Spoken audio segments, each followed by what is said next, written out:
Hi, this is Trey Passer. I'm starting to do more reactions to these horror things. This one is from Llama Arts. This is an animated horror, and this one is a Christmas Eve horror story animated by Llama Arts.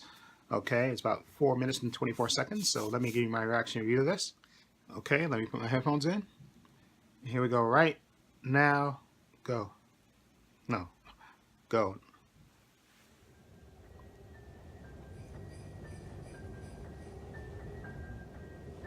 Nice music. Christmas Eve, let ominous at the same time.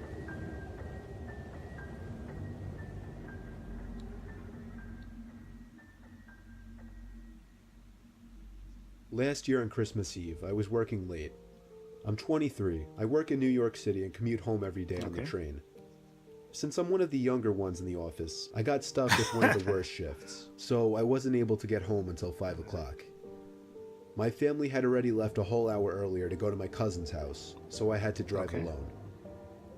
After having a quick snack before the half-hour drive, I got back in my car and put my cousin's address into my phone. Halfway through the drive, it started snowing. Okay. I got to my cousin's house around 6 o'clock. It was snowing heavily by this point, and I just made it in time to catch everyone starting dinner. I brought all of my gifts inside and cheerfully said hey to everyone. I stayed until around 11 o'clock. The rest of my family left a little sooner. I stayed an extra half hour or so just to hang out before leaving myself. By the time I was leaving, the ground had accumulated at least 2 feet of snow, and it wasn't even done snowing. The drive home was nightmarish. The roads were hardly even plowed, and I had to drive under 20 miles per hour on most roads.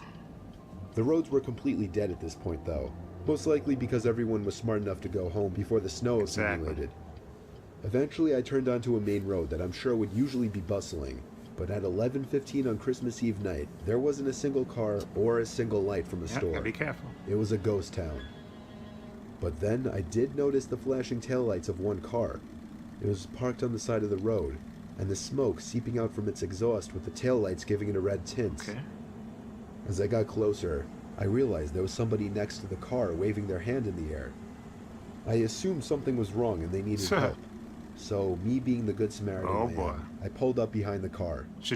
When I opened my door, the guy approached me immediately, barely even giving me time to step out. Be suspicious. He was an average-sized man, probably 5'10", 180 pounds.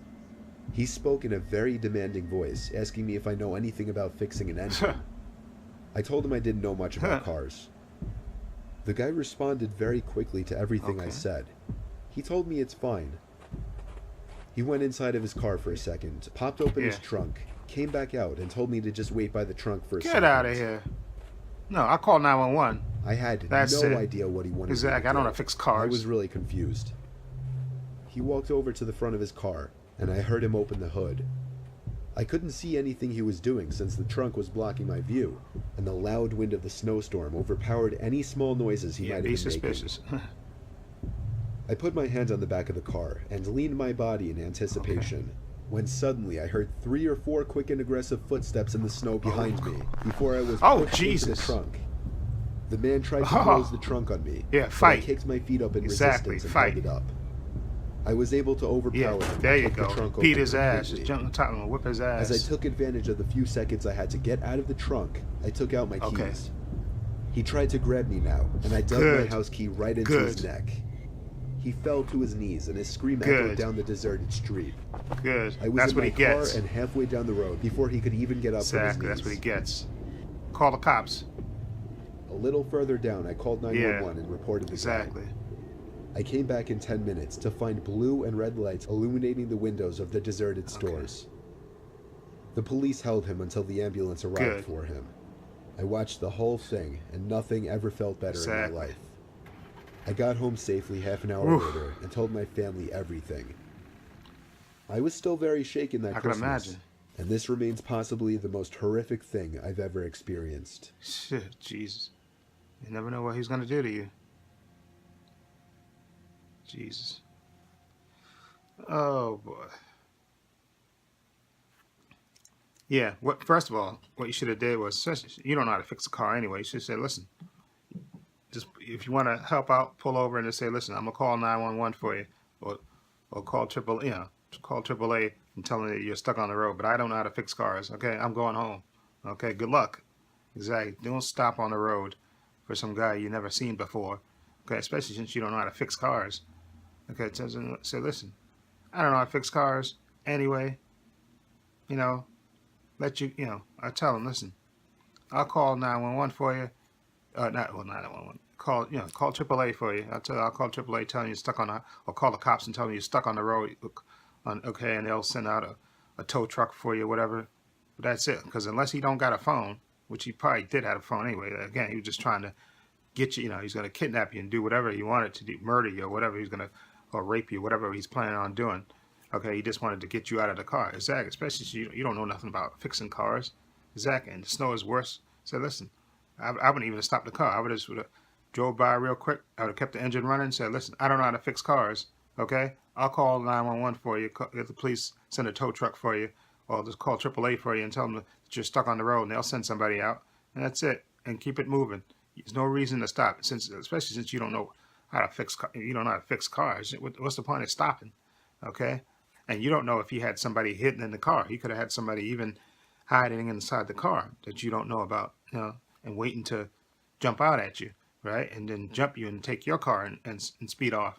Again, you never know with people. That's what I'm saying. I mean, it's good to try to want to be a good Samaritan, but be cautious when you're being a good Samaritan, okay? That's the rule. You want to be a good Samaritan, but be smart about it, okay? And I like that he took the key out and stabbed him with his neck. He didn't lay down and be a victim. He forced, he let that guy slam the car trunk on him. And luckily, he was strong enough to overpower the guy, and then, like I said, stick his key in his neck. He was smart. He was thinking, and used that key as a weapon to knock that guy down, so he can temporarily, so he can run to his car and get away, and then call the cops, and then get him arrested like he should have been. Because you never know, this guy could have been a serial killer, and he does that regularly. You never know. But nowadays, the guy could have been a serial killer. Okay, so always be cautious, especially you don't know who that guy. You don't know the guy from Adam. Exactly. That's what I was saying. I don't think I would have slowed my car down. Or if I did, I wouldn't have opened up the window, maybe lower the window a little bit and say, "Listen, I'm going to call AAA for you, or call 911 for you. I got to get home. Look at this weather. I'm not staying out here with you. I don't know you. You're not my family. What the hell should I stay out here with him for?" Okay, screw that. Anyway, I like that story. It was nice, quick, and brief, and it's actually exciting. And this guy fought back, which was good. Anyway, I'll leave a link to the video for Llama Arts. It's a Christmas Eve horror story animated in the description box, so you can check it out for yourself and sub to him. I like the animation. That's real good. I like the animation because it gives you like visual reference for the stuff. So anyway, sub to Llama Arts, really good channel. Anyway, I'll be doing more of these in the future. Anyway, I have links to my social media in the description box, my Facebook, my Twitter, and my Instagram. I also have a link to my other channel, Paul's Views and Opinions. Please check that out as well. And this is Trey Pastor saying so long and take care.